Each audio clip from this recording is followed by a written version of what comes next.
Nah, pemirsa, saat ini saya sedang berada tepat di titik nol Nusantara. Ini merupakan pusat ibu kota negara Republik Indonesia yang baru ya nantinya di kawasan Kalimantan Timur. Dan memang saat ini IKN sendiri masih dalam tahap pembangunan. Nantinya untuk pembangunannya sendiri direncanakan akan rampung bertahap dan juga direncanakan akan mulai beroperasi pada tahun 2024 mendatang. Akankah sesuai dengan target? Kita lihat saja nanti ya. Jadi kalau misalnya Anda lihat memang kawasan IKN Nusantara ini masih asri dan alami dengan suasana hutan yang mengelilinginya. Di sini juga banyak sekali wisatawan yang singgah dan meninjau langsung seperti apa sih penampakan ibu kota Republik Indonesia yang baru. Nah, kali ini saya akan mengajak Anda untuk melihat sudut-sudut IKN Nusantara. Penasaran seperti apa? Yuk mari ikuti saya. Tanah Borneo, Kalimantan Timur akan menjadi calon penyangga ibu kota Republik Indonesia yang baru. Kini, proyek pembangunan IKN Nusantara tengah berlangsung dan ditargetkan akan mulai beroperasi pada tahun 2024 mendatang. Terpusat di Kabupaten Panajam Pasir Utara, sebelumnya Presiden Republik Indonesia Joko Widodo sudah menargetkan bahwa komposisi alam di kawasan pembangunan IKN Nusantara nantinya akan sebesar 75 hingga 80%. Rencananya, IKN Nusantara akan dibangun dengan konsep Green and Forest City atau kota di dalam hutan.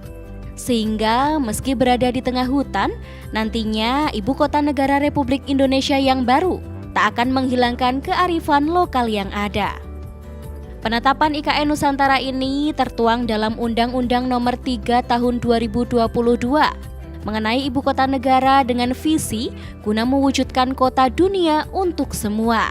Sebuah kota ideal yang dapat menjadi role model bagi pembangunan dan pengelolaan kota di Indonesia dan dunia. Visi tersebut bertujuan menjadikan IKN Nusantara sebagai simbol identitas nasional, kota berkelanjutan di dunia, serta penggerak ekonomi Indonesia di masa depan. Tepat di titik nol Nusantara inilah pusat ibu kota negara akan berdiri.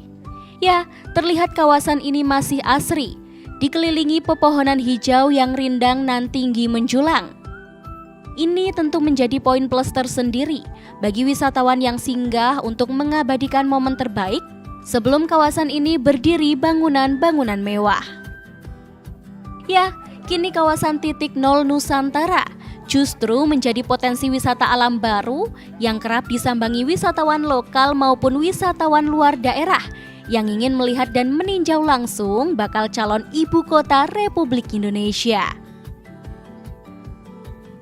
Seperti rombongan DPRD Kota Yogyakarta ini misalnya, mengajak rekan-rekan media Kota Yogyakarta, DPRD Kota Yogyakarta berkesempatan meninjau langsung perkembangan pembangunan IKN Nusantara dan menyambangi sudut-sudut titik nol Nusantara. Ketua DPRD Kota Yogyakarta Danang Rudiat Moko menyampaikan, pihaknya akan ikut mengawal dan mendukung pemindahan ibu kota negara ke Kalimantan Timur. Hal ini guna meningkatkan kesejahteraan masyarakat dan meningkatkan pembangunan infrastruktur di Kalimantan untuk mendukung Indonesia maju. Berada tepat di pusar Kalimantan, pemindahan ibu kota negara ini juga dinilai dapat menyatukan kedaulatan wilayah teritorial darat dan laut di Indonesia. Nah, Pak Presiden memindahkan di sini dalam rangka menyatukan nanti tidak hanya kedaulatan wilayah teritorial yang darat dan laut, tetapi juga teritorial udara yang sampai dengan hari ini kita masih kalah dengan negara-negara lain. Coba nanti jenengan bisa lihat. Nah, di pusat itulah nanti bertemunya irisan antara orbit barat dan orbit timur satelit kita.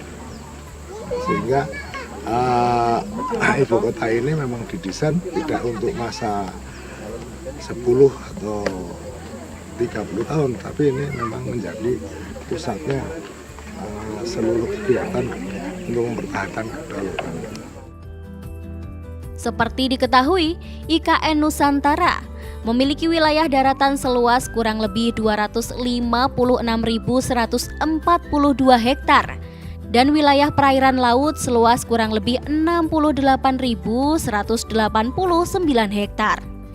Ditargetkan rampung secara bertahap, nantinya IKN Nusantara akan menjadi tempat penyelenggaraan kegiatan pemerintahan pusat serta tempat kependudukan perwakilan negara asing dan perwakilan lembaga internasional. Nah pemirsa, jika Anda melihat memang di belakang kita ini di sekitar IKN, ini masih dikelilingi pepohonan yang asri dan suasananya juga masih sangat-sangat alami. Nah di sini juga terlihat tadi juga banyak wisatawan yang memadati ya, yang penasaran ingin singgah ke sini meninjau langsung seperti apa sih penampakan ibu kota saat masa pembangunan. Pastinya jika Anda ingin singgah ke sini meninjau langsung lokasi IKN Nusantara, Anda juga harus memastikan ya untuk selalu menjaga lingkungan agar alam sekitar IKN Nusantara ini tetap asri dan alami. Dari Nusantara Kalimantan Timur, Desi Aulia, Adi TV.